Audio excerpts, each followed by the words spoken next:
En fait, il y a une prière juive qui est très symptomatique, qui est la prière du souviens-toi, et qui dit une chose qui est très profonde, c'est la vraie mort, c'est l'oubli. Hein. Et cette phrase est vraiment très puissante parce qu'en général, quand on observe d'un petit peu près aujourd'hui, comme on le fait avec l'Observatoire de l'ubérisation, on s'aperçoit en réalité qu'on est en train de fabriquer progressivement une génération de l'oubli. Or, pour avoir une fidélité à une marque, il faut avoir de la mémoire. Bon.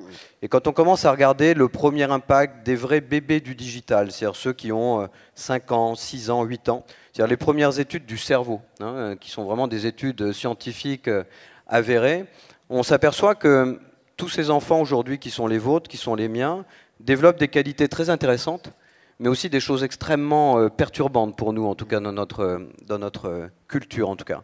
La première, c'est que leur taux d'accès au savoir est de plus en plus faible. Pourquoi? Parce que cette génération Google les a persuadés que le savoir était disponible et donc il n'y avait pas besoin d'apprendre. Bon. Donc le taux de mémorisation des jeunes est juste une catastrophique. C'est-à-dire qu'entre l'huître, la moule et le jeune du digital, il y a une différence qui est assez ténue quand même aujourd'hui. Bon. Donc c'est un élément parce que la deuxième chose, vous le savez, même si ni vous ni moi ne sommes des spécialistes du cerveau, il n'y a pas de connexion neuronale sans mémorisation. Hein. Donc on apprend, on connecte, et à partir de là, on fabrique des idées. Hein. Si cette connexion disparaît, elle disparaît avec la disparition de la mémoire, elle n'existe plus. Donc c'est vrai que je serais une marque aujourd'hui, je serais assez inquiet, parce qu'effectivement, la fidélité à une marque nécessite de s'inscrire dans le temps. Et à partir du moment où vous n'avez pas de mémoire, que vous vivez avec un amnésique, il n'y a pas de notion de fidélité. Et cette génération Snapchat que vous évoquez, c'est de dire, bah, finalement, on va remplacer de la fidélité au long cours par des fidélités successives. C'est-à-dire que finalement, je remplace un truc qui efface un autre, qui efface un autre, et finalement, c'est la quantité qui remplace la qualité. Et on est en train de fabriquer cette génération-là. Donc, c'est très compliqué, à mon avis, pour être une marque demain. Hein, et c'est pour ça que c'est intéressant, en termes de communication, de travailler énormément l'histoire, d'où je viens, quelle histoire j'écris, quelle histoire je raconte, et de la perpétuer. Sauf qu'aujourd'hui, en plus, on est jugé par un truc terrifiant, mais que je trouve, moi, fantastique, qui est la notation. Et la notation, c'est la transparence, et c'est quelque part la vérité du marché. Alors autant les premiers hôteliers, on peut bourrer les urnes avec des commentaires qui étaient fantastiques sur des hôtels pourris, autant maintenant, c'est plus possible. C'est-à-dire que les commentaires sont de vrais commentaires. Donc du coup, on a une situation assez paradoxale où on a une notation, une transparence, qui fait que même les entreprises de communication vont pouvoir commencer à raconter l'histoire, mais ce n'est pas eux qui vont la terminer. C'est-à-dire qu'en fait, c'est le marché qui va la terminer, c'est ceux qui vont consommer. Et la troisième difficulté qui attend les marques du digital, à mon sens, c'est on parle souvent de désintermédiation, d'intermédiation en disant à peu près n'importe quoi sur le sujet. Hein. Aujourd'hui, on dit « Ah oui, les plateformes comme Uber et Airbnb ont désintermédié ». Non, elles se sont, elles, imposées comme intermédiaires, ce qui n'est pas du tout la même chose.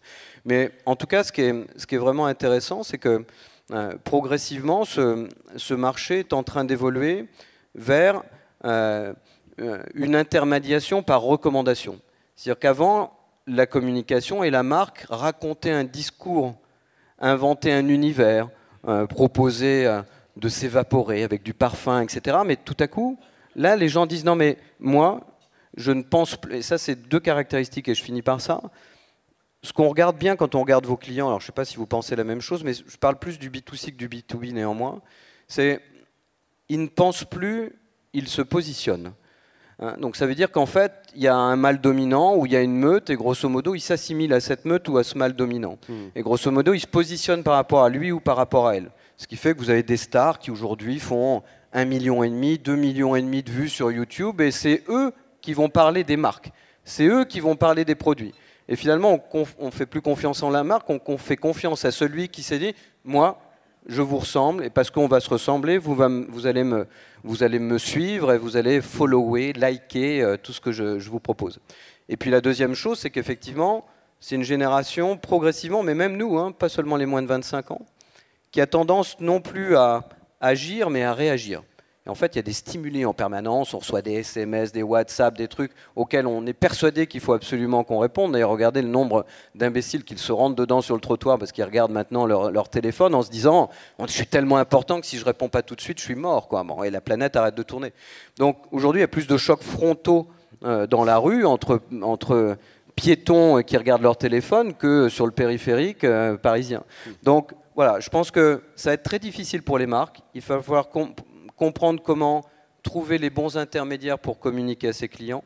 Il va falloir réussir à préserver une histoire comme celle de la Redoute pour montrer qu'on vient, et Mercedes vient de le rappeler, on vient de quelque part, on a un métier, on a un savoir-faire, et même s'il évolue, il faut qu'on le rappelle. Donc il faut faire vivre cette fidélité dans le temps. Et puis il va falloir réussir effectivement à rentrer dans cette génération de c'est tout de suite, c'est rapide, c'est facile, parce qu'en gros c'est l'exigence qu'on a tous, et là à nouveau ça ne touche pas les moins de 25 ans, ça touche tout le monde.